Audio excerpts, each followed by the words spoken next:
నీకేనయ్యా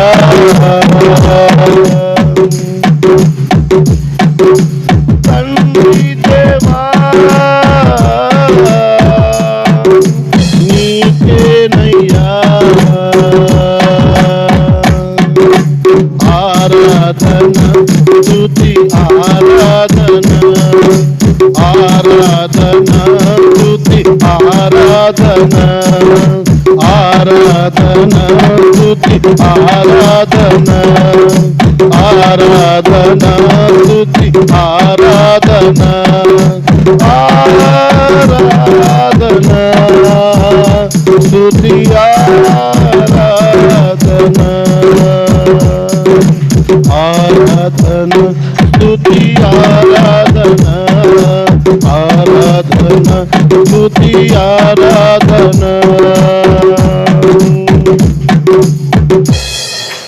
ప్రార్థన. అందరూ రెండు చేతులు పైకెత్తి అనగా ధ్వజమెత్తి ప్రార్థన చేద్దాం. నీ రెండు చేతులు పైకెత్తితే ఆ దేవుని వైపు చూపించగలిగితే, ధ్వజమెత్తితే నీ యజమానుడు పడుతున్న కష్టార్జితము దేవుడు దీవిస్తాడు. నువ్వు ధ్వజమెత్తి ప్రార్థన చేస్తే, అంటే రెండు చేతులు పైకెత్తి నువ్వు ప్రార్థన చేయగలిగితే, నీకు పుట్టిన నీ పిల్లలు గొప్ప ఆశీర్వాదకరంగా మారుతారు. నువ్వు రెండు చేతులు పైకెత్తి ప్రార్థన చేయగలిగితే, సముద్ర వ్యాపారము, ఇప్పుడు నువ్వు చేస్తున్న వ్యాపారము కాదు, సముద్ర వ్యాపారాన్ని దేవుడు నీ వైపు తిప్పుతాడని వాక్యం సెలవిస్తుంది.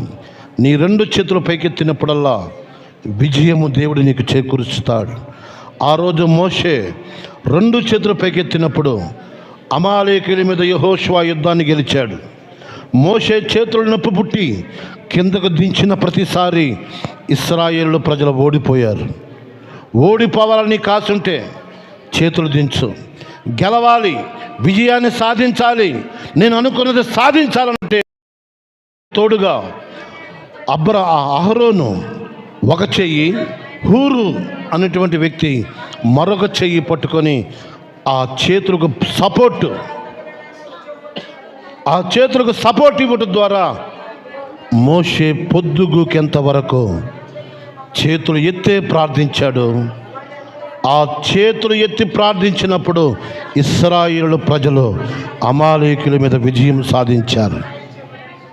ఆ వాక్యమునకు గుర్తుగా నీ జీవితంలో జీవించిన జీవితకాలం అంతయు నీ రెండు చేతుల పైకెత్తి ప్రార్థన చేయగలిగితే దేవుడు నిన్ను సకల విధములుగా దీవించునుగాక, సర్వ సమృద్ధి సంతోషం ఇచ్చునుగాక, నిశ్చయముగా నీ చేతుల కష్టార్జితమును అనుభవించుదువుగాక, నీ లోగటి నీ భార్య ఫలించు ద్రాక్ష వలె వలె ఉండునుగాక, నీ భోజనపు బల్ల చుట్టూ నీ పిల్లలు పచ్చని వలె మొక్కల వలె ఉందురుగాక, నీ పిల్లలను చూసేదువుగాక, నీవు దీర్ఘాయుష్మంతుడు వగుదువుగాక, నీ పట్టణంలో నువ్వు దీవించబడుదువుగాక, నీ గర్భఫలము భూఫలము దుక్కుడెద్దులు పశువులు మేక మందలు సమస్తమును దేవుడు దీవించునుగాక. నీ గంపయు పిండి పిసుకు తొట్టి నా దేవుడు దీవించునుగాక. నువ్వు చేతులెత్తి ప్రార్థించిన ప్రతిసారి విజయము నీదే.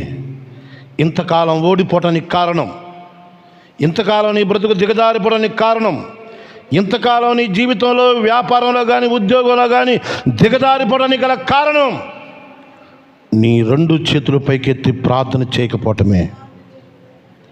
దేవా, ఈరోజు నుంచి ఒక నిర్ణయం, ఈరోజు నుంచి ఒక తీర్మానం చేసుకుంటామయ్యా. రెండు చేతులు ఎత్తి ప్రార్థన చేయటం నేర్చుకుంటాం. మా జీవితకాలం అంతయు నీ కృపాక్షేమము మాకు అనుగ్రహించు ప్రభువా. ఈ వాక్య భాగము నీ బిడ్డల ప్రభులోనికి ప్రవేశించి ఆత్మతో నింపు, ఆత్మాభిషేకమును కొమ్మరించు. ఈ 21 days, ఈ 3 వారాల ఉపవాస ప్రార్థనలు ఈరోజే ప్రారంభం తండ్రి.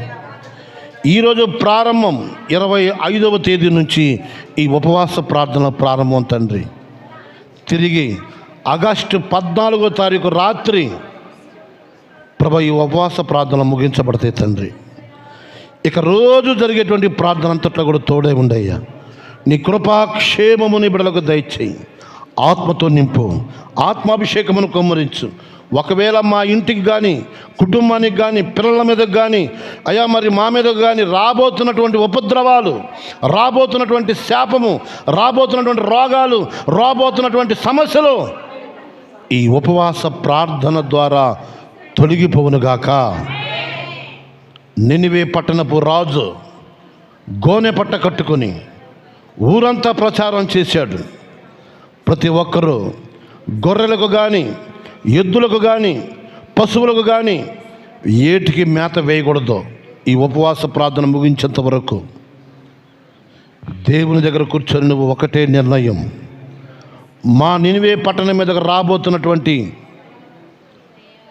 ఘోరమైనటువంటి ఉపద్రవం, ఆ రోజు సొదొమ గొమొర్రా పట్టణం మీద అగ్ని గంధకాలు కురిసిని కనులారా చూసినటువంటి ప్రజలు, నోరారా చదివినటువంటి బిడ్డలు, ఆ ఉపద్రవం రాకుండా ఉండటానికి నినివే పట్టణస్థులు తీసుకున్న నిర్ణయం ఉపవాస ప్రార్థన.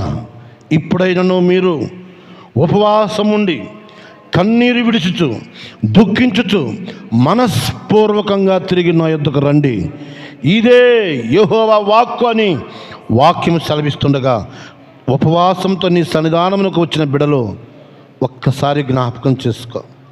అనారోగ్యంతో ఉండి ఒకవేళ ప్రభువా ఉపవాసం లేకుండా వచ్చినా సరే ఖచ్చితంగా నీ దీవెన, నీ ఆశీర్వాదములు నీ బిడలకు నువ్వు అనుగ్రహించయ్యా. యెహోవా కృప నీ బిడల చుట్టూ ఆవరించి ఉండినట్లు సహాయమును చేసి సమృద్ధికరమైన జీవితము, సంతోషము, ఆనందము, ఆరోగ్యములు ఈరోజు ప్రభు ఏ విషయాన్ని బట్టి ఉపవాసం ఉంటున్నారో ఈ 21 డేస్లో ప్రభు ఖచ్చితంగా ప్రభు వాళ్ళ కోరికను సిద్ధింపజేసి వారి యొక్క ఆలోచన యావత్తు నీవు సఫలపరచమని యేసుక్రీస్తు వారి దివ్య నామములో ప్రార్థిస్తున్నాము తండ్రి, ఆమెన్. దయచేసి కూర్చుందాం. దయచేసి అందరం కూర్చుందాం. పరిశుద్ధ గ్రంథంలో నుంచి కొన్ని మాటలు మనం చదువుదాం. ఎముకలు పుష్టిగా ఉండాలంటే, ఆరోగ్యవంతంగా నీ జీవితాన్ని జీవించాలంటే, అది వెన్నుపూసైనా సరే, మోకాలు నొప్పైనా సరే, ఎటువంటి బలహీనత అయినా సరే, నీకు నువ్వు జ్ఞానివని ఎప్పుడు అనుకోవద్దు. సామెతల గ్రంథము 3వ అధ్యాయము 6వ వచనం నుండి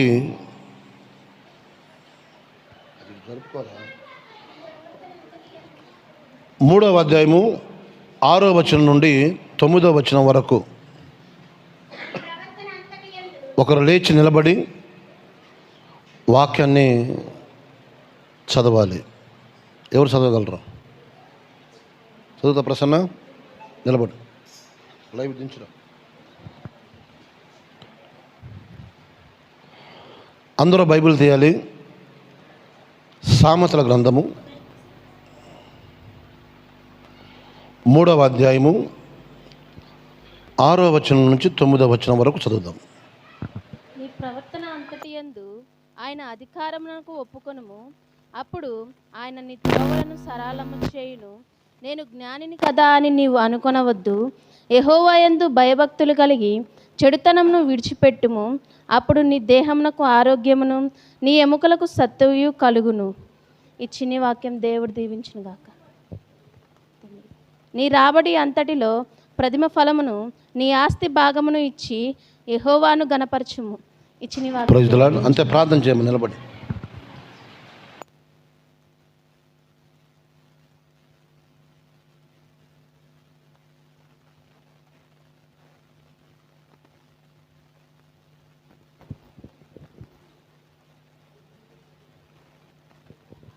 అందరు బ్రోకరిచ్చినట్లయితే ప్రార్థించుకుందాం. మమ్మల్ని మిక్కిలిగా ప్రేమించిన మా ప్రియ పరలోకపు తండ్రి, దేవా తండ్రి, నీకు వందనాలు, స్తుతులు, స్తోత్రాలు చెల్లించుకున్నావు నా ప్రభువా. ఇవో నా తండ్రి, ఈరోజు నుంచి నా ప్రభువా 21 రోజు ఉపవాస ప్రార్థనలు ప్రారంభం అవుతుండగా నా ప్రభువా, ఇవో నా తండ్రి, ఇక్కడ కూడి ఉన్నటువంటి అందరినీ మీరు పేరు పేరున తలతన దీవించండి నా ప్రభువా. ఇవో నా తండ్రి, ఈ 21 రోజు ప్రభువా ఉపవాసం ఉంటున్నారో నా ప్రభువా, ఇవో నా తండ్రి రోగం బట్టి నా ప్రభువా, వాళ్ళ అవసరతలను బట్టి నా ప్రభువా, అలాగే నా ప్రభువా గర్భఫలం కోసం నా ప్రభువా, నా తండ్రి ఎవరైతే నా ప్రభువా ఉపవాసం ఉంటున్నారో నా ప్రభువా, ఇవో నా తండ్రి వాళ్ళందరినీ దీవించండి.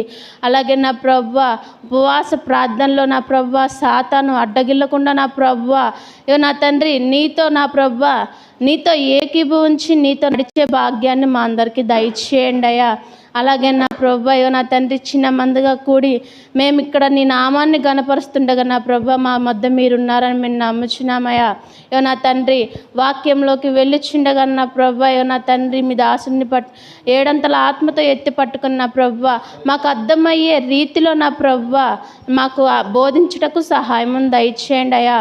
అలాగే నా ప్రభువా ఏ అవసరతను బట్టి వచ్చి ఉన్నారో నా ప్రభువా అవసరాలన్నింటినీ మీరే తీర్చమని, అలాగే నా ప్రభువా మీరే మాతో మాట్లాడతారని, మీరే మాకు తోడై ఉంటారని నమ్ముచు యేసయ్య అతి పరిశుద్ధమైన నామంలో అడిగి వేడుకొని ప్రార్థిస్తున్నాం మా పరమ తండ్రి, ఆమేన్.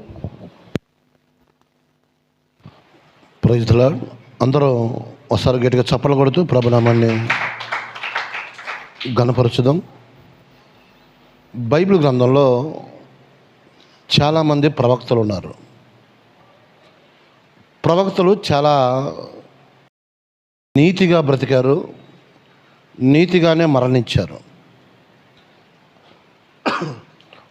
వాళ్ళ జీవితాల్లో వారు పలికినటువంటి చివరి మాటలు, ఏ మాటలు? చివరి మాటలు.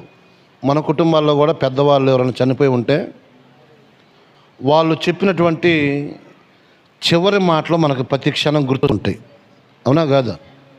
లాస్ట్ మాట ఏదన్నా తండ్రి కానీ తల్లి కానీ మన పితరులు ఎవరైనా సరే చనిపోక ముందు ఒక అర్ధ గంటకు ముందు చెప్పే ప్రతి మాట చాలా విలువైనటువంటి మాట. ప్రాణం పోయేవాడు ఎప్పుడు కూడా అబద్ధం ఆడదు. ఒక గంటలో చనిపోయేవాడికి అబద్ధం ఆడాల్సిన అవసరం ఉందా? ఉంటుందా? ప్రాణం పోయేటప్పుడు ఎవరైనా సరే ఖచ్చితంగా నిజమే చెప్పి చనిపోతారు, అవునా కదా? ఖచ్చితంగా నిజం చెప్తారు, అబద్ధం ఎవరు చెప్పరు చనిపోయేటప్పుడు.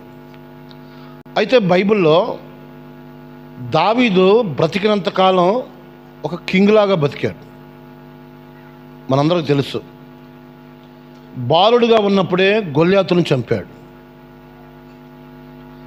సింహాన్ని చంపాడు, ఎలుగుబంటిని చంపాడు. రాజుకు అల్లుడవ్వాలనేటువంటి కోరిక కూడా నెరవేర్చుకున్నాడు. రాజుకు అల్లుడవ్వాలని ఆయన కోరిక, అట్లాంటి కోరిక కూడా తీర్చుకున్నాడు. దావీదు తన జీవితంలో ఏది అనుకుంటే అది సాధించాడు. అంతేకాదు తన గోల్ ఏంటంటే యెరూషలేమును నేను పరిపాలించాలి అన్నటువంటి ఆశ. యెరూషలేము దొరకలేదు, కానీ మొదట్లో హెబ్రోన్ అనేటువంటి దేశాన్ని దావీదు రాజు 7 సంవత్సరాలు పరిపాలించాడు. ఆ తర్వాత క్రమేణా దావీదు రాజుకి దేవుడు తను కోరుకున్న కోరిక ప్రకారం యెరూషలేమును కూడా ఆయన చేతికి అప్పగిచ్చాడు. అంటే హెబ్రోన్ని 7 సంవత్సరాలు, యెరూషలేమును 33 సంవత్సరాలు, మొత్తం కలిపి దావీదు 40 సంవత్సరాలు ఎదురులేని రాజుగా, ఒక గొప్ప రాజుగా, దేవుని నీతిని నెరవేర్చిన రాజుగా ఆయన జీవితం చాలా జాగ్రత్తగా నీతిగా జరిగింది. అయితే పుట్టిన ప్రతి మనిషి మరణించక తప్పదు. ఉంటారు ఎవరన్నా? ఆలోచన చేయండి. రాలిపోయే దేహం చూసి అంతా భ్రమనిసి, రాలిపోయే దేహం చూసి అంతా భ్రమనిసి, కన్న తండ్రిని మరచిన మానవుడా, కన్న తండ్రిని మరచిన మానవుడా,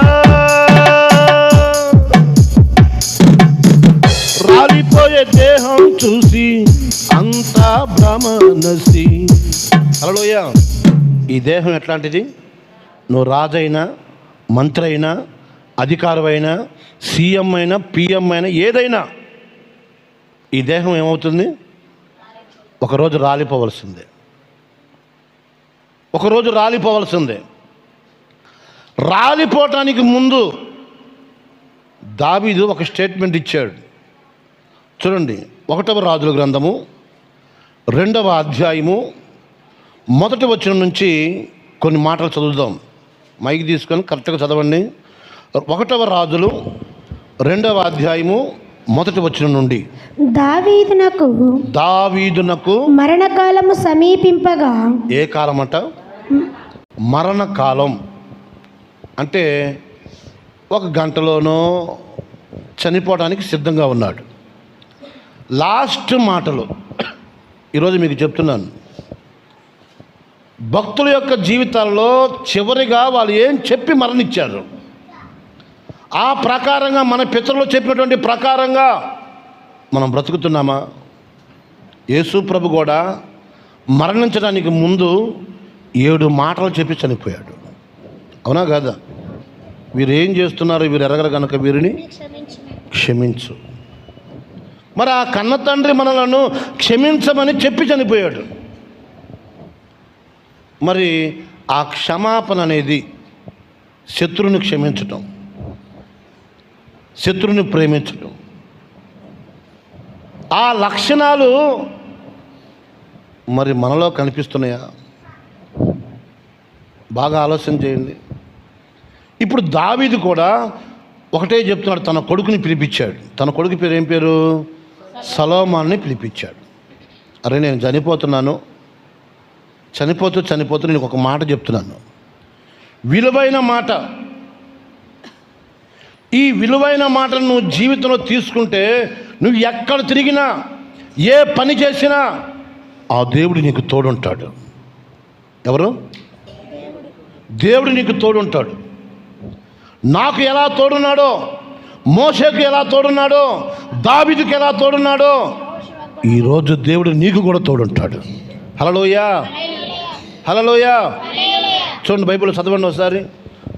దావీదునకు మరణకాలము సమీపించినప్పుడు అతడు తన కుమారుడైన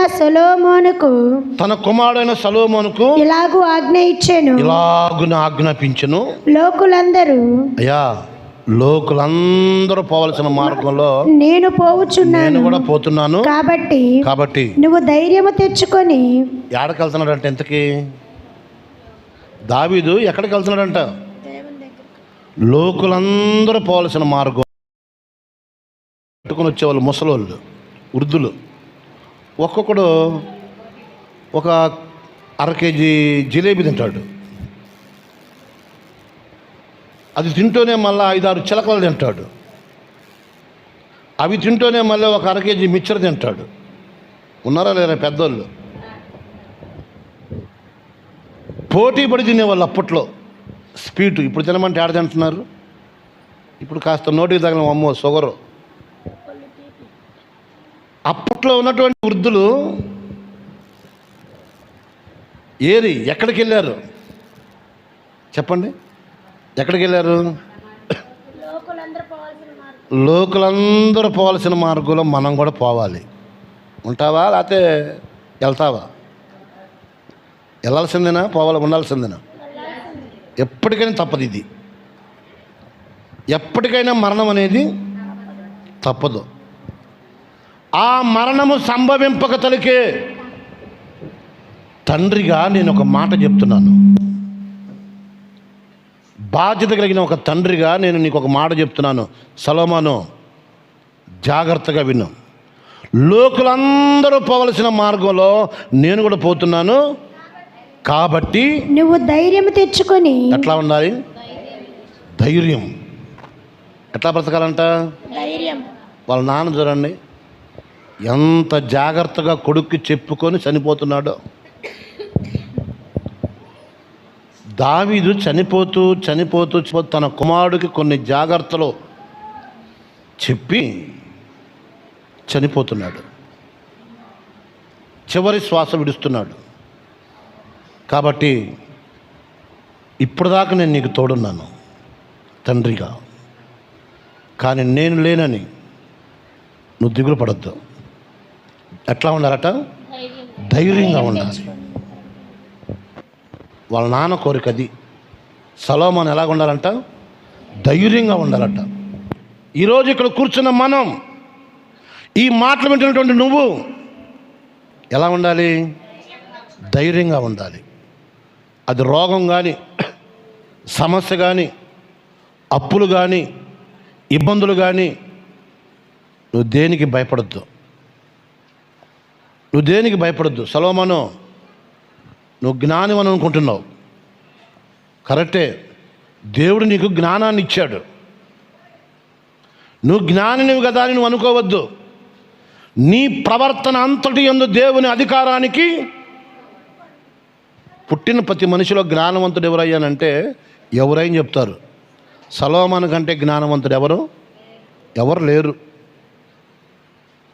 సొలొమోను కంటే జ్ఞానవంతుడు ఎవరు లేరు. ఈ పేజీ మళ్ళీ దిద్దురు, వెంటనే ధైర్యం గురించి చెప్తున్నాను. ఇక్కడ మరలా సామెతల గ్రంథము 3వ అధ్యాయము 6వ వచనం నుంచి మళ్ళా చదువుకుంటే ఇక్కడ ఒక మాట కనిపిస్తుంది. యందు నీ ప్రవర్తన అంతటి యందు ఆయన అధికారమునకు ఒప్పుకొనుము. ఆయన అధికారానికి ఒప్పుకో. అప్పుడు ఆయన నీ త్రోవలను సరళము చేయును. నేను జ్ఞానిని కదా అని నువ్వు అనుకొనవద్దు. నేను జ్ఞానిని కదా అని నువ్వు అనుకొనవద్దు. యెహోవా యందు భయభక్తులు కలిగి చెడుతనము విడిచిపెట్టుము. వింటున్నారా? తల్లిదండ్రులు ఏం చెప్తారో అది మనం పాటించాలి. మన కన్న తండ్రి అయినటువంటి యేసు ప్రభు మనకి ఏం చెప్పి మరణించాడో అది ఖచ్చితంగా మనం పాటించాలి. ఆయన చనిపోతూ చెప్పింది ఒకటే, నా శరీరాన్ని తిని నా రక్తమును త్రాగువాడు నశించిపోకుండా నిత్య జీవం పొందుతాడు. మరి నిత్య జీవం పొందుతావా, నిందల పాలవుతావా? Any choice. దేవుడు 2 మార్గాలు, మరణము, జీవము, మేలు, కీడు, రెండిటిని నీ ముందే పెట్టాడు. నీకు నా అంత జ్ఞానవంతురాలు లేరు, నా లాంటి జ్ఞానవంతురాలు లేదు. నీ జ్ఞానం ఎంత ఆలోచించి, నేను జ్ఞానిని కదా అని నువ్వు అనుకోవద్దు. నీ ప్రవర్తన అంతటి యందు దేవుని అధికారానికి నువ్వు ఖచ్చితంగా ఒప్పుకోవాలి. దేవుని దగ్గరకు వచ్చేసరికి మనం ఎంత జ్ఞానవంతులమైనా, ఎంత పెద్ద ఉద్యోగమైనా, ఎంత మంచి హుందాతనంలో ఉన్నా, దేవుని దగ్గరకు రాగానే నీ మోకాలు దేవుని ఎదుట వంగాలి. ఎవరి ముందు? దేవుని ముందు నీ మోకాలు ఖచ్చితంగా వంగాలి. అలా వంచితే, దేవుని యొక్క మార్గాలను నడుచుకుంటే, అక్కడ ఒక మాట రాశాడు, చదువమ్మా, అక్కడి నుంచి చదువు. యెహోవా యందు భయభక్తులు కలిగి చెడుతనము విడిచిపెట్టుము. అప్పుడు నీ దేహమునకు ఆరోగ్యమును, అందరూ చెప్పండి, చేతులు పైకెత్తండి. అప్పుడు నీ దేహమునకు ఆరోగ్యమును, నీ ఎముకలకు సత్తువ కలుగుతుంది. ఆరోగ్యం ఎక్కడో లేదు, లైఫ్ బాయ్లో లేదు. లైఫ్ బాయ్లో లేదు. నీ చెడుతనాన్ని నువ్వు విడిచిపెట్టగలిగితే, నీ ప్రవర్తన అంతటి యందు దేవుని అధికారానికి ఒప్పుకుంటే, ఒకే ఒక ఆప్షన్, నీ దేహమునకు మంచి ఆరోగ్యము, నీ ఎముకలకు సత్తువ కలుగుతుంది. నీ జ్ఞానం తీసి పక్కన పెట్టు. యేసు ప్రభు ముందుకు రాగానే మన జ్ఞానము, మన హోదా, మన సంపాదన అన్నిటి తీసి పక్కన పడేసి దేవుని కొరకు మనం మోకాలు ఉంచాలి. ఏ గర్వం కనిపించకూడదు, ఏ మత్సరము కనిపించకూడదు, ఏ మత్సరము కనిపించకూడదు. నీ ఎముకలు జాగ్రత్త. నీ దేహమునకు మంచి ఆరోగ్యము, నీ ఎముకలకు సత్తువు కలుగుతుంది. జాగ్రత్త. సొలొమోనుకు చెప్పాడు, లోకులందరూ పోవలసిన మార్గంలో నేను కూడా పోతున్నానయ్యా, కాబట్టి ధైర్యంగా ఉండు. ధైర్యంగా ఉండు, ధైర్యంగా ఉండు. నువ్వు జ్ఞానం అని అనుకోవద్దు. నీ ప్రవర్తన అంతటి యందు దేవుని అధికారానికి ఒప్పుకుంటావా లేదా? ఒప్పుకుంటారా లేదా? ఒప్పుకోవాల్సిందే. ఒప్పుకుంటేనే నీ దేహమునకు మంచి ఆరోగ్యం దొరుకుతుంది.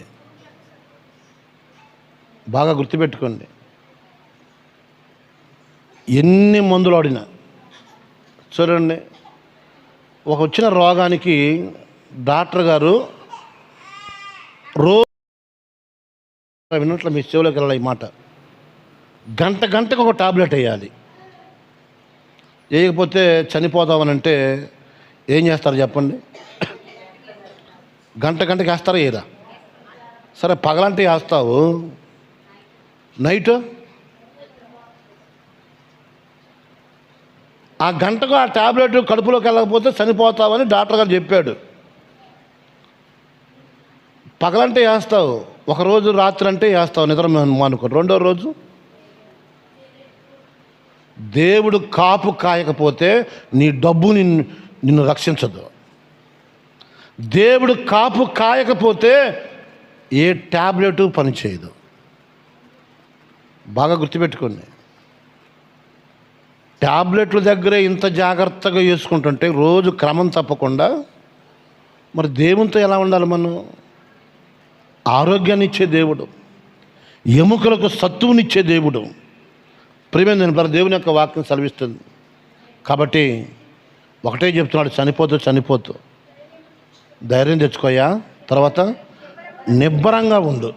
నీ దేవుడైన యెహోవా అప్పగించిన దానిని నువ్వు కాపాడు. ఆయన మార్గములను అనుసరించిన ఎడల, అంటున్నారండి, ఆయన నీకు అప్పగించిన దానిని నువ్వు మీరు చెప్పండి, దేవుడు మీకు అప్పగించిన పని కాపాడుతున్నారా? అప్పగించిన పని. యేసు ప్రభు కూడా ఒక మాట అంటాడు, తండ్రి చిత్తాన్ని నేను నెరవేర్చడానికి ఈ లోకానికి వచ్చాను. తండ్రి నాకు అప్పగించిన ప్రతి పనిని నేను సమాప్తం చేశాను, అందుకే చనిపోతూ సమాప్తమైన చేశాను అంటాడు. సమాప్తమైనదని యేసు ప్రభు చెప్పి, ఆ సమాప్తం అంటే తండ్రి తనకు అప్పగించిన బాధ్యతను ఖచ్చితంగా నెరవేర్చాడు. అట్లానే దేవుడు మనకిచ్చిన బాధ్యత, మనకిచ్చినటువంటి మన బాధ్యత ఈ భూమి మీద మనం ఉండంగా దాన్ని ఖచ్చితంగా నెరవేర్చాలి. దేవుని పని నువ్వు చేస్తుంటే ఆ తర్వాత రాస్తుంటుంది, నువ్వు ఎక్కడికి వెళ్ళినా ఎక్కడ తిరిగినా. చదవమ్మది ఇటే రాజుల గ్రంథంలో, నీ దేవుడైన యెహోవా అప్పగించిన దానిని కాపాడి ఆయన మార్గములు అనుసరించిన ఎడల నీవు ఏ పని పూనుకొనినను. వింటున్నారా? ఈ రోజు నుంచి దేవుడు అప్పగించిన పని నువ్వు చేస్తే, నువ్వు ఈ రోజు నుంచి నువ్వు ఏ పనిని పూనుకున్నానో, ఎక్కడ తిరిగినను అన్నిటిలో వివేకముగా నడుచుకొందువు. ప్రైజ్ హల్లెలూయా. ఎక్కడ తిరిగినా ఏం చేసినా ఆ దేవుని కనుదృష్టి నీ మీద ఉంటుంది. కాబట్టి సొలొమోన్, ఈ విషయం జాగ్రత్త. నేను వెళ్ళిపోతున్నాను, ఈ లోకాన్ని వదిలిపెట్టి వెళ్ళిపోతున్నాను. నీకు ఇచ్చిన పని నువ్వు జాగ్రత్తగా కాపాడు. ఎవరిచ్చిన పని? దేవుడిచ్చిన పని. వాళ్ళిద్దరి సంభాషణ, తండ్రి కొడుకుల సంభాషణ.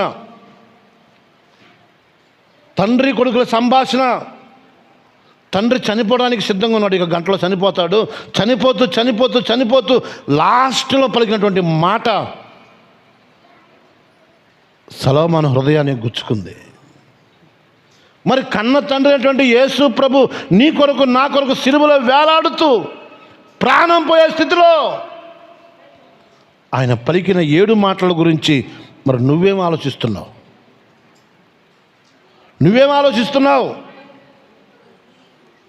ప్రియమైన జనులారా, ఆ కన్న తండ్రి మనతో చెప్పిన మాటలు ఇంకా గుర్తుపెట్టుకోవాలి. మరొక వ్యక్తి ఉన్నాడు బైబిల్లో, ఫలించడి కొమ్మ. ఏం పేరు అంటే? ఎవరోను కాదు, ఫలించడి కొమ్మ, అది ఫలించిన చేతి కర్ర. ఫలించడి కొమ్మ అంటే ఎవరో? ఏందమ్మా, బైబిల్లో ఫలించడు కొమ్మ అనగానే పేరు వెంటనే చెప్పాల. ఎవరో తెలుసా? యేసేపు. ఎవరు? ఇప్పుడన్నా గుర్తుపెట్టుకోండి.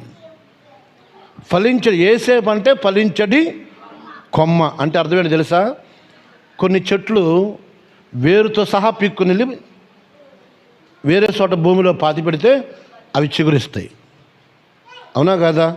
వేరుతో సహా ఉండాలి. ఇంకొన్ని చెట్లు ఉంటాయి, పైన కొమ్మ తిరగొట్టి అటు నాటితే అది బతుకుద్ది. ఏ చెట్టు అది? మందార చెట్ట.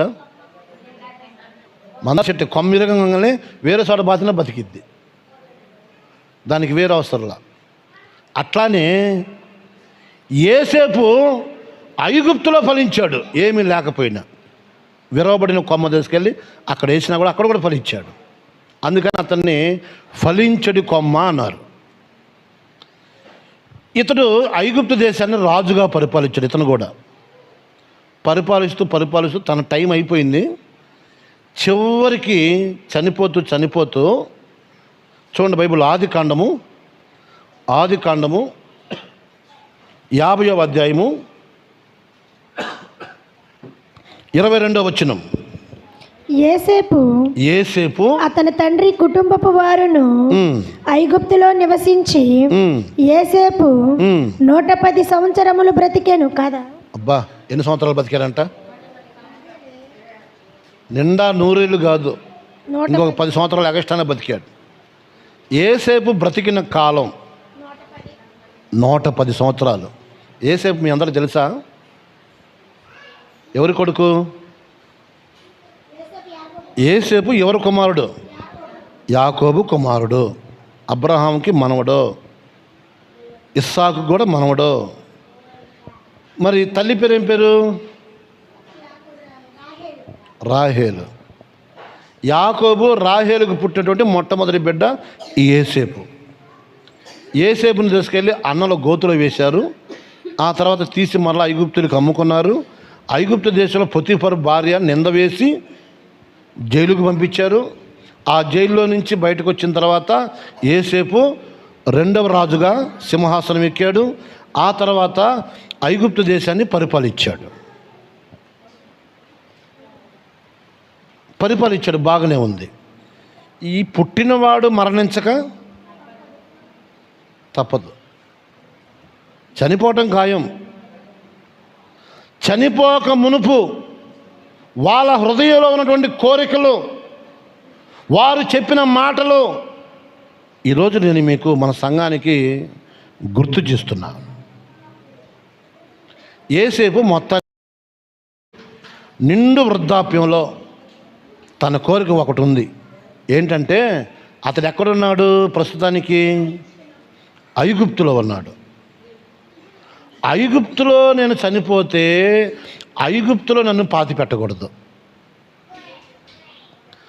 అబ్రహాము, ఇస్సాకు, యాకోబు మా పితరుల సమాధి దగ్గరికి నన్ను తీసుకెళ్ళాలని ఆయన కోరిక. ఆయన ఎక్కడ పాతి పెట్టాలంట? చూడండి ఎక్కడుందో మాట. ఆది కాండము 50వ అధ్యాయము 26వ వచనం. యేసేపు 110 సంవత్సరములు గలవాడై మృతి పొందెను. వారు సుగంధ ద్రవ్యములతో అతని శవమును సిద్ధపరిచి ఐగుప్తు దేశమందు ఒక పెట్టెలో ఉంచిరి. ప్రజలలోయ మొత్తానికి ఐగుప్తులో సమాధి చేశారు. ఆ తర్వాత 50వ అధ్యాయం 25వ వచనం కొంచెం పైకి వస్తే, మరియు యేసేపు దేవుడు నిశ్చయముగా మిమ్మల్ని చూడవచ్చును, అప్పుడు మీరు నా ఎముకలను ఇక్కడ నుండి తీసుకొని పోవాలనని చెప్పి ఇశ్రాయేలు కుమారుల చేత ప్రమాణము చేయించుకొనెను. Praise the lord. Hallelujah. Last ఆయన కోరిక, యేసేపు యొక్క కోరిక ఏంటంటే, మీరు ఇప్పుడు ఈ ఐగుప్తు దేశంలో బానిసలుగా బ్రతుకున్నారు. దేవుడు మిమ్మల్ని చూడటానికి వస్తాడు. మిమ్మల్ని విడిపిస్తాడు. విడిపించినప్పుడు మీరు వెళ్తూ ఈ ఐగుప్తు దేశంలో నుంచి వెళ్తూ పాలు తేనెలు ప్రవహించి కానాను దేశానికి వెళ్ళేటప్పుడు మీరు ఖచ్చితంగా నన్ను మాత్రం మర్చిపోవద్దు. ఏమన్నాడు? నన్ను మాత్రం మీరు మర్చిపోవద్దు. నేను ఎక్కడుంటాను? సమాధిలో ఉన్నాను. సమాధిలో ఉంచితే శరీరం ఉంటుందా? కుళ్ళిపోతుంది. కుళ్ళిపోయినా సరే నా ఎముకలో ఎక్కడికి వెళ్ళాలంట? ఐగుప్తు దేశంలో ఉండటానికి వీల్లేదు. నా ఎముకలను కూడా మీరు తీసుకెళ్ళండి అని ఇశ్రాయేలు ప్రజల చేత ప్రమాణం చేయించుకున్నాడు. ప్రమాణం చేసుకున్న తర్వాతనే యోసేపు మరణించాడు. మన పెద్దల మాట వినాలా లేదా? ఆలోచన చేయండి. మరి మీ నాన్నగారు నీకు చివరిలో ఏ మాట చెప్పాడో ఆ మాట ఖచ్చితంగా మనం పాటించాలి. అలాగనే మనం బాప్తిసం పొందాం, యేసయ్య రక్తంలో కడగబడ్డాం. మన యేసుక్రీస్తు ప్రభువారు మృత్యుంజయుడు, మరణమును గెలిచినవాడు. అయితే పాపులందరి కొరకు తన ప్రాణాన్ని పెట్టాడు. ప్రాణం పెట్టడానికి ముందు తను పలికిన 7 మాటలు మనం నెరవేర్చాలి. తండ్రి చిత్తాన్ని మనం నెరవేర్చాలి. ఆయన కొరకు పరితపించాలి. ఇప్పుడు యోసేపు చెప్పిన ప్రమాణం ఏంటంటే, ప్రమాణం చేయించుకున్నాడు. అరే రే, మీరు వెళ్తా నా ఎముకలను తీసుకెళ్ళండిరా, ఈ ఐగుప్తు దేశంలో నేను ఉండటానికి వీల్లేదు అని ప్రమాణం చేయించుకుంటే చనిపోయాడు. సమాధి చేశారు మొత్తానికి. తర్వాత నిర్గమాకాండము 13వ అధ్యాయము 19వ వచనంలోకి వచ్చేసరికి మోషే ఎర్ర సముద్రాన్ని చీల్చుకుని ఇశ్రాయేలు ప్రజలను ఆరిన నేల మీద నడిపించిన మోషే నాయకత్వంలో ఆ ప్రమాణాన్ని మోషే గుర్తుపెట్టుకున్నాడు.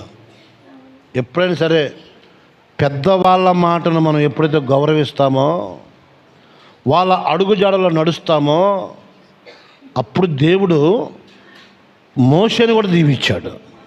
మోషే ఏం చేశాడు చూడండి. నిర్గమాకాండం 13వ అధ్యాయం 19వ వచనం. మోషే యోసేపు ఎముకలను తీసుకొని వచ్చెను. ప్రైజ్ హల్లెలూయా. అందరూ గట్టిగా చప్పలు కొడుతూ ప్రభువును కనపరచుదాం. ఐగుప్తు దేశాన్ని వదిలిపెట్టేటప్పుడు అందరూ బంగారాన్ని ఏరుకున్నారు, అక్కడ ఉన్నటువంటి వస్తువులను తీసుకొచ్చుకున్నారు. కానీ మోషే ఏం తీసుకొచ్చాడు తెలుసా? తన పితరుడైనటువంటి యోసేపు, ఆ యోసేపుకు చేసిన ప్రమాణాన్ని నెరవేర్చినవాడు మోషే. ఎవరి ఎముకలో? యోసేపు సమాధి దగ్గరికి వెళ్ళాడు మోషే. వెళ్ళి ఆ సమాధిలో ఉన్నటువంటి ఎముకలన్నింటినీ మూట కట్టుకున్నాడు. ఎవరైన పేరు? మోషే. మోషే దేవుని ఇల్లంతటిలో నమ్మకమైనవాడు.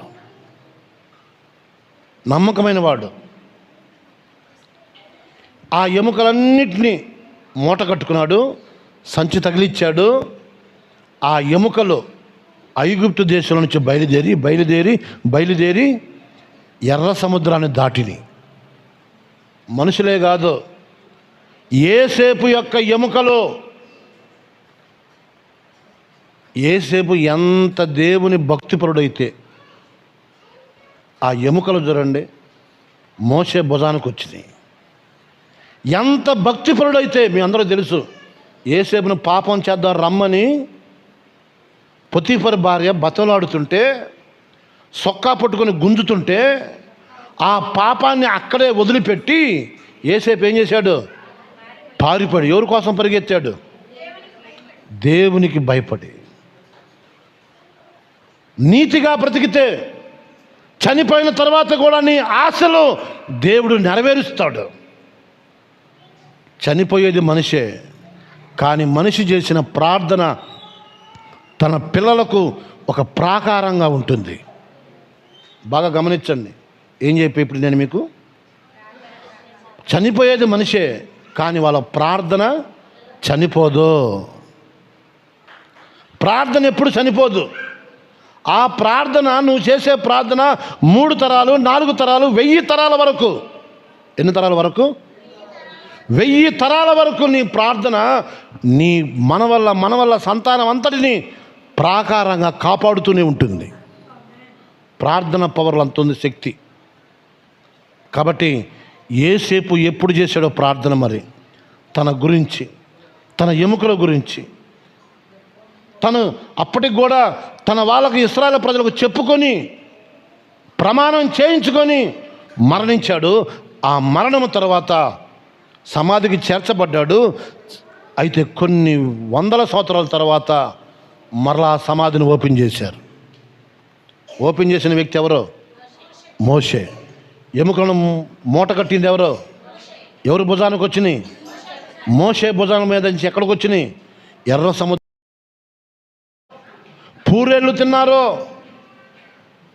వాళ్ళ కాళ్ళు వాయలేదట, బట్టలు పాతకిలలేదట, వాళ్ళు వేసుకున్నటువంటి చెప్పులు కూడా అరిగిపోలేదట. 40 సంవత్సరాలు దేవుడు ఇశ్రాయేలు ప్రజలను కంటికి రెప్పలా కాపాడాడు.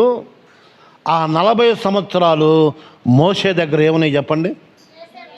యేసేపు ఎముకలు జాగ్రత్తగా దాచిపెట్టాడు. చూడండి, యేసేపు ఎంత పవిత్రుడైతే మోషే భుజాలెక్కినాయి. యేసేపు ఎంత పరిశుద్ధుడైతే దేవుడు అతడు చేసిన మనవి, అతని కోరిక, అతని ఆలోచన, తన చనిపోయిన తర్వాత కూడా కొన్ని వందల సంవత్సరాల తర్వాత తన కోరికను దేవుడు యేసేపు కోరికను తీర్చాడు. అట్లానే మన జీవితంలో కూడా మన ఆశలు ఏమన్నా సరే ఈ ఉపవాస ప్రార్థనలో దేవునితో నమ్మకంగా పెనవేసుకుని జీవించగలిగితే దేవుడిని ఆశను దేవుడు తీర్చునుగాక. నువ్వు చేసే ప్రతి ప్రార్థన, ఒకవేళ నీ జీవితంలో నువ్వు ఏ ఆశీర్వాదం పొందకపోయినా, నువ్వు చేసినటువంటి నీ ప్రార్థన నీ తర్వాత నీ సంతానం అంతటికి దేవుడు ఆశీర్వాదకరంగా మారుస్తాడు. బాగా గుర్తుపెట్టుకోండి, ప్రార్థన అనేది అంత విలువైంది. ప్రార్థన అంటే కాసేపు కూసేపు చేయకూడదు. ప్రార్థన అంటే మినిమం 1 గంట తగ్గకుండా చేయాలి. ఎంత? ఇక్కడున్న వాళ్ళు ఎవరైనా మీరు గంట తరబడి ప్రార్థన చేస్తే నిజంగా నీకు యేసు ప్రభు అంటే ప్రేమ ఉన్నట్టు. ఎంతసేపు? గంట ఆపకుండా ప్రార్థన చేస్తే యేసు ప్రభు మీద నీకు అంత ప్రేమ ఉన్నట్టు. యాకోబు రాహేలును ప్రేమించాడు. రాహేలును ప్రేమించాడు కాబట్టి 7 సంవత్సరాలు కొలువు చేశాడు. అతనికంటే 7 సంవత్సరాలు అంట 7 నిమిషాలలాగా ఉందంట. కొద్ది దినములాయను అని రాశాడు బైబిల్లో. 7 సంవత్సరాలు ఎవరిని చూసుకొని బతికాడు?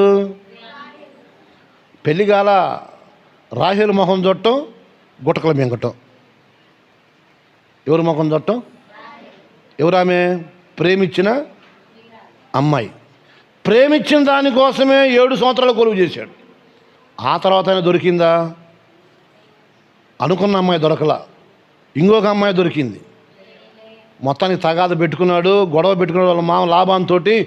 ఆ తర్వాత ఆయన ఏం చేశాడు తెలుసా? అరే, పెద్దదానికి పెళ్లి చేయకుండా రెండో దానికి నేను ఎలా పెళ్లి చేస్తారా? నీకు అనుకున్నట్టు చిన్నదాన్ని ఇవ్వాలంటే ఇంకొక 7 సంవత్సరాలు కొలువు చేయన్నాడు. ఈ ఏడు ఎంత? 14 ఏళ్ళు. ఈ 14 కాదు, అవసరం ఇంక 30 ఏళ్ళని చేస్తాడు కొలువు. ఎవరి కోసం? రాహేల్ని అంతగా ప్రేమించాడు. 14 సంవత్సరాలు కూడా అతనికి 14 నిమిషాల్లాగా ఉంది. ఎవరిని చూస్తా? ఆ రాహేలును చూస్తా 14 సంవత్సరాలు గడిపాడు. మరి రాహేలు మీదే అంత ప్రేమ ఉంటే, ఇక యేసయ్య మీద ప్రేమ ఉంటే ఇంకెంతసేపు నువ్వు ప్రార్థన చేయగలవు? గమనించండి, గంట సేపు నువ్వు ప్రార్థన చేస్తే నిజంగా నువ్వు దేవుణ్ణి ప్రేమిస్తున్నట్టు అని అర్థం. గంట సేపు ప్రార్థన చేస్తే నీ మనవి 3 రోజుల్లోనే తీరుస్తాడు దేవుడు. ఎన్ని రోజులంట? గంట సేపు ప్రార్థన చేసే అనుభవం నీకుందా? మీరు టైం పెట్టుకో చూడండి. మనం మోకరించినప్పుడు కానీ, కూర్చున్నప్పుడు కానీ చేపకి వెనక్కి తిరిగి చూస్తాం, మాటికి వెనక్కి తిరిగి చూస్తాం. వెనకేమంటుంది చెప్పండి? ఆమె ఉప్పు స్తంభం అయిపోయింది వెనక్కి తిరిగి, లోతు భార్య. నువ్వేమో చేపకి వెనక్కి తిరిగి చూస్తావు. అక్కడేమైంది, ఈ అమ్మ ఎంతసేపు కూర్చొని ప్రార్థన చేసినా కూడా ఆ గడియారం ముళ్ళు తిరగట్లేదు అనుకుంటాం.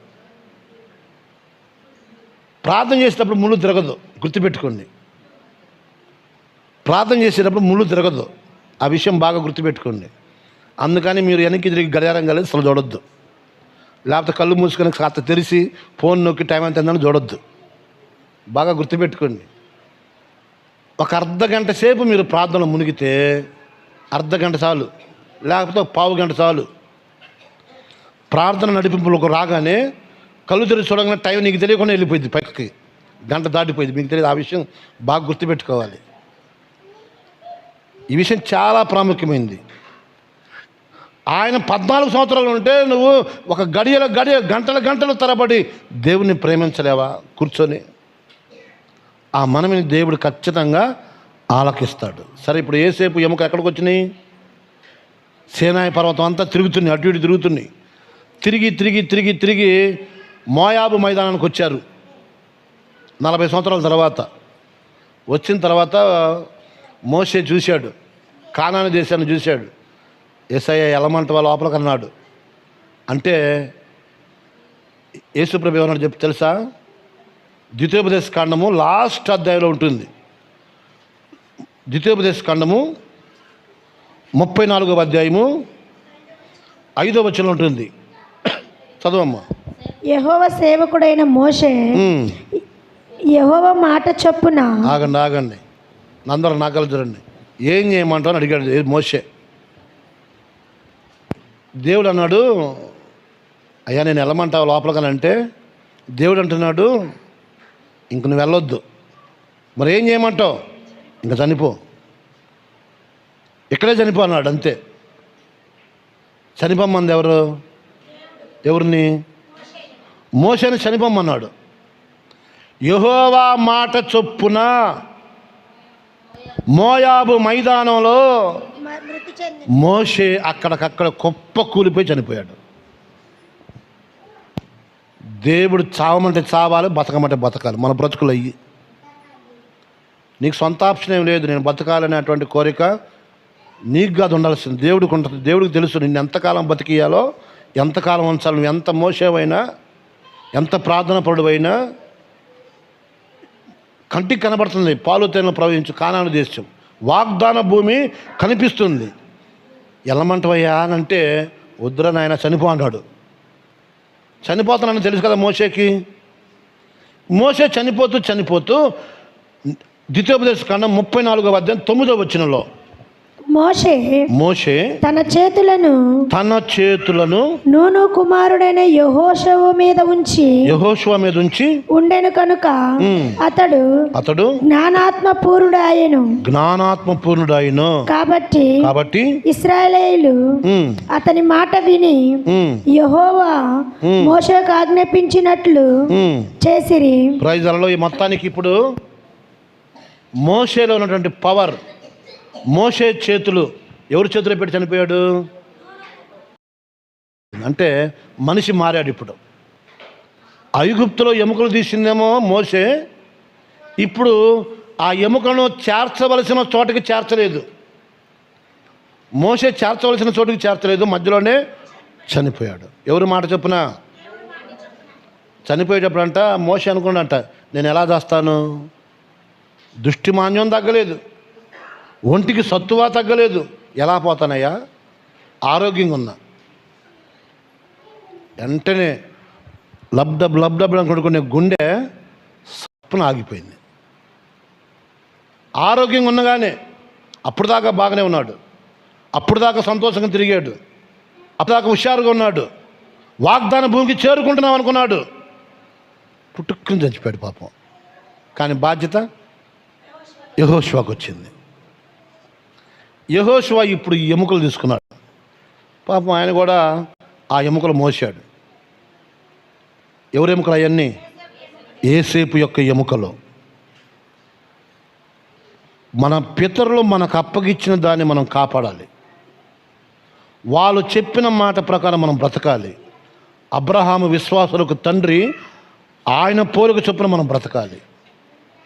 అబ్రహాము దేవుడు, ఇస్సాకు దేవుడు, యాకోబు దేవుడు. ఆయన అడుగు జాడలో మనం నడవాలి. ఇప్పుడు ఆ ఎముకలు తీసుకొని యెహోషువ మోస్తున్నాడు. ఇక యెహోషువ గ్రంథము 24వ అధ్యాయము. ఎన్ని అధ్యాయాలు జరిగినాయండి. ద్వితీయోపదేశ కాండం పూర్తయిపోయింది. నిర్గమాకాండంలో ఆది కాండంలో మొదలైన ఎముకలు, నిర్గమాకాండం, లేవికాండం, సంఖ్యాకాండం, ద్వితీయోపదేశ కాండం, యెహోషువ గ్రంథం 24వ అధ్యాయము 32వ వచనంలో 32వ వచనం చూడండి. యెహోవాను సేవించుచు వచ్చిరి ఇశ్రాయేలు ఐగుప్తులో నుండి తెచ్చిన యోసేపు ఎముకలను చూసారా. యోసేపు చనిపోయాడు, కానీ ఎముకలు ఇంకా తిరుగుతున్నాయి. యోసేపు చనిపోయాడు, కానీ యోసేపు యొక్క ఎముకలు మాత్రం ఇంకా మనుషుల్లో మనుగడ చేస్తూనే ఉన్నాయి. కారణం ఏంటో తెలుసా? యోసేపు ఉన్నాడని ఐగుప్తులోకి ఇశ్రాయేల్ ప్రజలందరూ అక్కడ చేరారు. మళ్ళా అదే ఎముక, మనిషి లేకపోయిన ఎముకలు ఇప్పుడు రివర్స్ ప్రయాణం చేస్తున్నాయి. యోసేపు యొక్క ఎముకలను యెహోషువ తీసుకొని ఐగుప్తులో నుండి తెచ్చిన యోసేపు ఎముకలను షెకెములో అనగా యాకోబు 100 వరహాలకు షెకెము తండ్రి అయిన హమోరు కుమారుల యొద్ద కొనిన చేని భాగములో వారు పాతిపెట్టిరి. ప్రైజ్ హల్లెలూయా. యాకోబు కొన్నాడంట పొలం. ఎంతంట? 100 వరహాలు. 100 వరహాలు పెట్టి వాళ్ళ నాన్న యోసేపు, వాళ్ళ నాన్న పేరు ఏం పేరు? వాళ్ళ నాన్న భూభాగానికి వచ్చిన ఎముకలు ఇప్పుడు యోసేపు కొరకు నెరవేర్చబడిందా లేదా? నువ్వు బ్రతికలేకపో, దేవుడు ఇస్తానంటే ఇస్తాడు. ఆయనకు అసాధ్యమైనది ఏదీ లేదు. కాబట్టి నీ ప్రవర్తన అంతటి యందు దేవుని అధికారానికి నువ్వు ఒప్పుకోవాలి. లాస్ట్గా ఒక మాట చెప్తున్నా మీకు. బ్రతుకున్నప్పుడు మనం బ్రతుకున్నామా లేదా? బ్రతుకున్నాక మనం ఏం చేయాలి తెలుసా? ఎక్కువగా దేవుని స్తుతించాలి. ఏం చేయాలి? అందరూ చెప్పండి గట్టిగా. మన నోరు, మన చెవులు, మన కళ్ళు, మన ముక్కు, మన ఎముకలు, మన తల వెంట్రుకలు సమస్తము సజీవ యాగముగా ఈ దేహంతో దేవుణ్ణి మనం, మళ్ళీ చెప్పండి, ఈ దేహంతో దేవుణ్ణి మనం ఈ విషయం బాగా గుర్తుపెట్టుకోండి. బతికొండంగా ఈ దేహంతో నువ్వు ఎంత స్తుతి చేయగలవో చెయ్యి. ఈ దేహంతో నువ్వు ఎంత ప్రార్థన చేయగలవో చెయ్యి.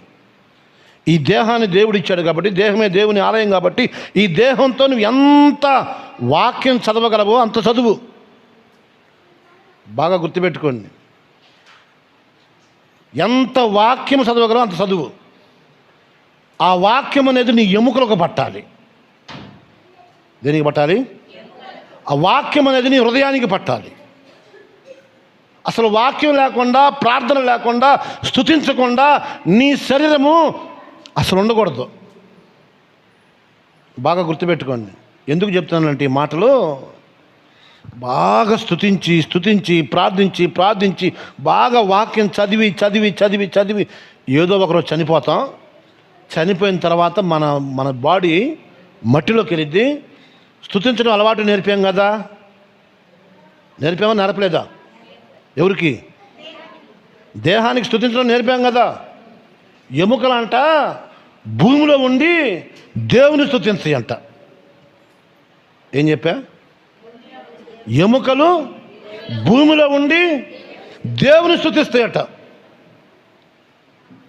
బాగా దేవుణ్ణి ఆత్మతో ఆరాధించాడు. 2 అంతల ఆత్మ కలిగిన వాడు ఎవరో చెప్పండి? Wrong answer. ఎలీషా 2 అంతల ఆత్మ. అతను కూడా రోగయ్యాడు, చనిపోయాడు, సమాధిలో పెట్టారు. లాస్ట్ మాట చూడండి, అతను కూడా కుళ్ళిపోయాడు.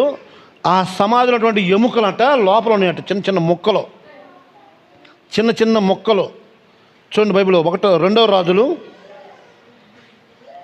రాజులు గ్రంథం 13వ అధ్యాయము 20-21వ వచనంలో కనబడుతుంది. ఎలీషా సమాధిని ఓపెన్ చేశారు. ఎందుకంటే ఇంకొక సమాధి, ఆ సమాధిలో ఇంకొక శవాన్ని పెట్టడానికి. అప్పుడప్పుడు మనం సమాధులు చేయడానికి వెళ్తూ ఉంటాం, మట్టి చేయడానికి. బరిల కార్యక్రమానికి వెళ్ళినప్పుడు ఆల్రెడీ ఇంకొకరిని పెట్టుంచుతారు, వాడిని తీసి పక్కనేసి ఇంకొకరు పెడతారు. చిన్న చిన్న ఎముకలు కూడా కనబడుతూ ఉంటాయి. అట్లానే ఇప్పుడు ఎలీషా యొక్క సమాధిని మరలా ఓపెన్ చేశారు. అందులో ఎలీషా గారి యొక్క చిన్న చిన్న మొక్కలు, ఎముకల మొక్కలు అయ్యేం చేస్తున్నాయి తెలుసా? లోపల ఉండి రెండంతరాత్మ కలిగిన వాడు కదా, దేవుని స్తుతిస్తున్నాయి. గుర్తుపెట్టుకోండి, నువ్వు మన్నైనా సరే, ఎముకైనా సరే, నీలో ఉన్నటువంటి ఇప్పుడున్నటువంటి ప్రతి అవయవము మట్టిలో ఎంతసేపు ఉండగలవో అంతసేపు దేవుణ్ణి స్తుతించాలి. అది అలవార్చాలంటే నువ్వు బతికుండగానే, ఊపిరి పీలుస్తున్నప్పుడే, ఇప్పుడే సజీవ యాగముగా నీ దేహమును దేవునికి సమర్పించు. ఈ దేహంతో దేవుణ్ణి మహిమపరచు. ఒక్క మాట చదవండి, ప్రార్థన చేద్దాం. ఎలీషా శల్యములకు తగిలినప్పుడు, ఎలీషా యొక్క శల్యములు అంటే ఎముక. ఎలీషా యొక్క ఎముక తగిలినప్పుడు ఎవరికి తగిలింది? శవానికి తగిలిందట. బాగా గుర్తుపెట్టుకోండి, అసలు మామూలు ఎముక కాదు అది. ఎలీషా యొక్క ఎముక, రెండంతరాత్మకులైనటువంటి ఎలీషా, ఆ ఎముక ఈ శవానికి తగిలింది. తగలటంతో ఏం జరిగింది? అది తిరిగి బ్రతికి ఒక కాళ్ళు మోపి నిలిచాను. చచ్చిపోయినోడు కాలు మోపి లేచి నిలబడ్డాడంట బతికి. అందరు గట్టిగా చప్పలు కొడుతూ ప్రభునామాన్ని కనపరచుదాం. ఎండిన ఎముకలన్నీయు తిరిగి జీవింప చేయుమయా.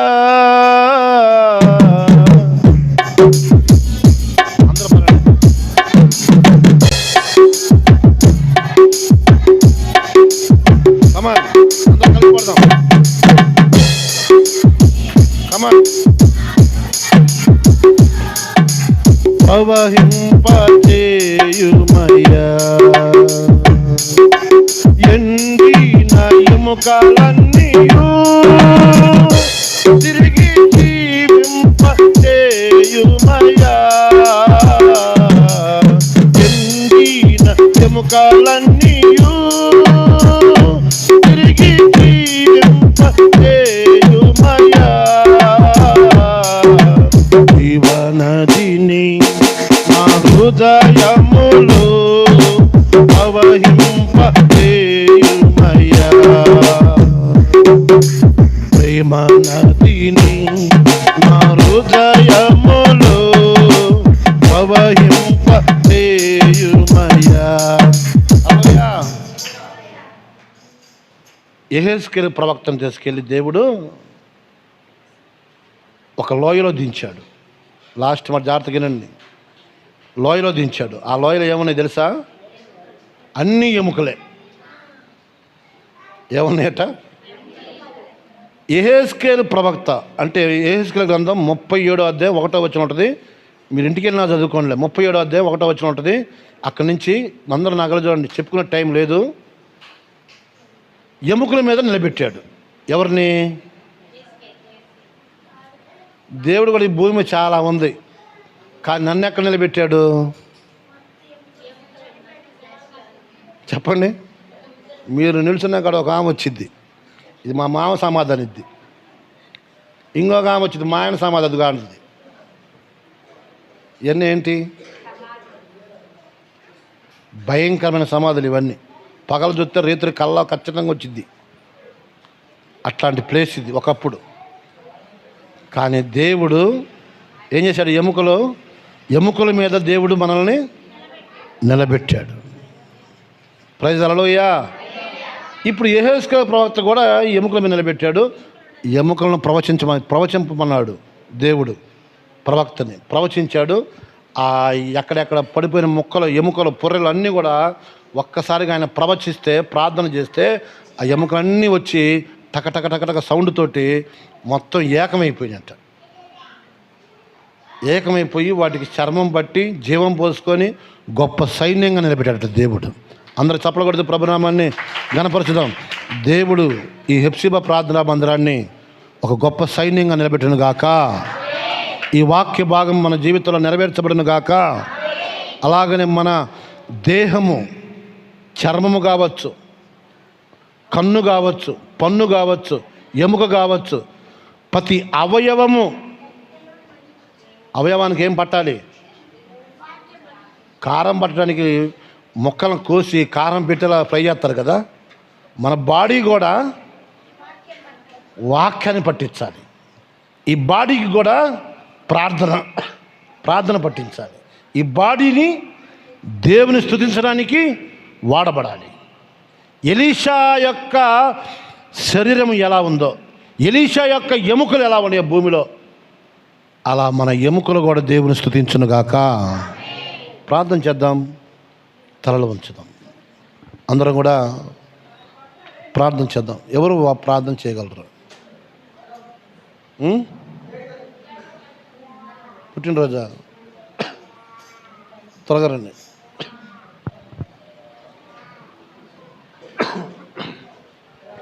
ప్రార్థన శారమ్మ ప్రార్థన చేయగలుగుతామా? పిల్లలు రాని మాకయ్య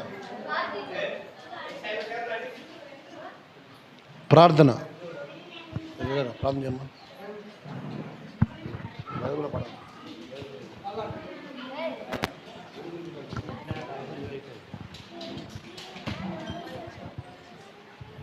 ప్రార్థించుకుందాం. ప్రార్థన.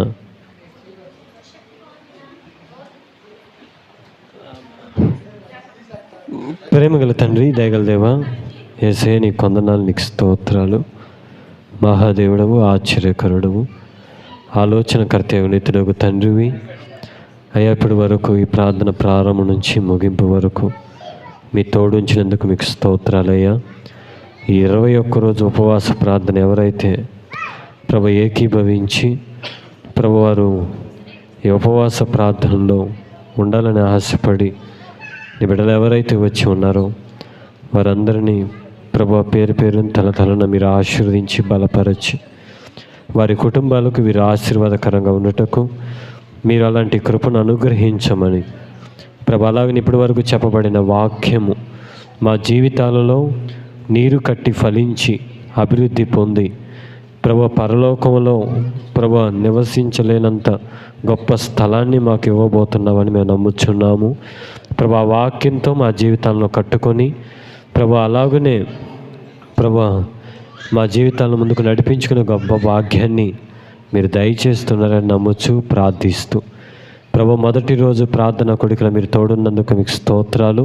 ఇక జరగబోతున్న 20 రోజులు ప్రభు ఉపవాస ప్రార్థన ప్రభు దినాలని మీరు దీవించి బలపరచి ప్రతి ఒక్కరూ చేరుకుని ప్రభు సన్నిధిలో ఆరాధించాలనే మనసును పుట్టించి మీరే మీ కృప చేత నింపుతున్నారని అడుగుచుండగా, అలాగే నీ ప్రియబిడ్డ ప్రభు బర్త్డే ఫంక్షన్లో కూడా నీ బిడ్డకు తోడుండి బలపరిచి ప్రభు, ఏ బిడ్డ అయితే పుట్టినరోజు వేడుకలు జరుపుకుంటున్నారో ఆ యొక్క వ్యక్తి ఆ ప్రభు ఆ చిన్న బిడ్డను కూడా మీరు దీవించి బలపరిచి చదువుకుంటున్న చదువు విషయంలోనూ ఎదుగుతున్న ఎదుగుదల విషయంలోనూ మీ తోడును అనుగ్రహించమని ప్రభు, చేరువచ్చిన ప్రతి ఒక్కరికి ప్రభు ఆఖరి వరకు దీవెనల వరకు నీ కృపను ప్రసాదించి బలపరచమని యేసు నామములో ప్రార్థన చేస్తున్నాము తండ్రి. ఆమేన్.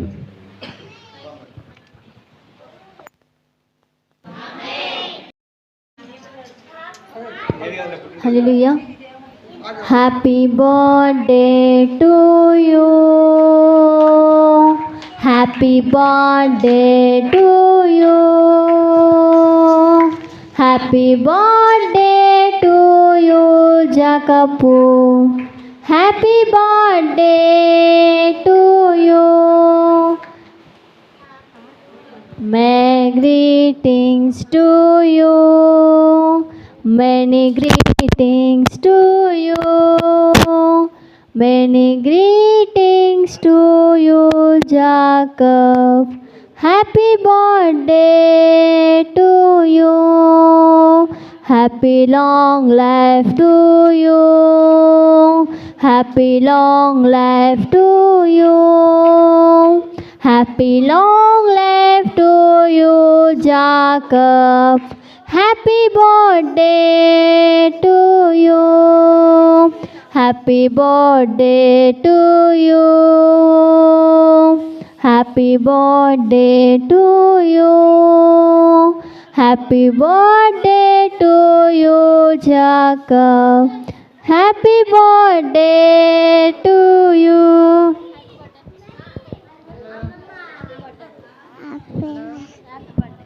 హలో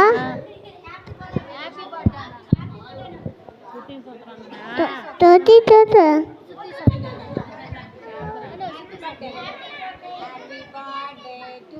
లాస్ట్ ప్రార్థన. Happy birthday to you. Happy birthday. Happy birthday.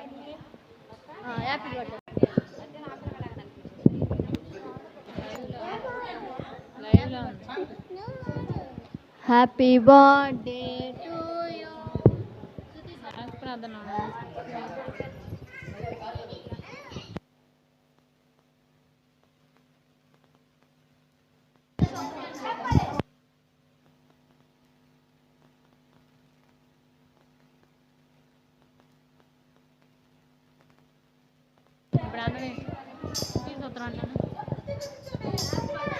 Happy birthday Anu.